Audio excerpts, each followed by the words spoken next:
अस्सलाम वालेकुम। मैं doctor Mohammad Ashfaq Awan life care medical clinic से बात कर रहा हूँ। आज मैं आपके लिए गर्मी का एक बहुत ही मुफीद नुस्खा शेयर कर रहा हूँ।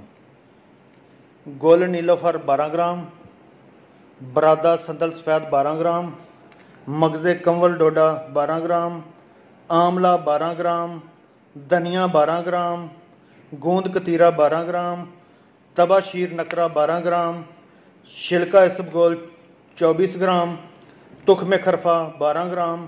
सफूफ तैयार करें। 3 ग्राम सुबह और शाम पानी के साथ लें। तमाम गर्म अमराज की एक ही दवा है।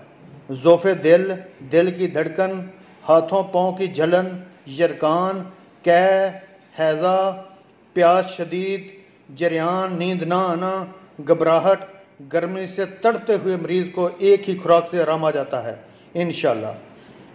प्लीज़ मेरे इस पेज को ज़्यादा से ज़्यादा लाइक, शेयर और सब्सक्राइब करें। जज़ाकल्लाह। थैंक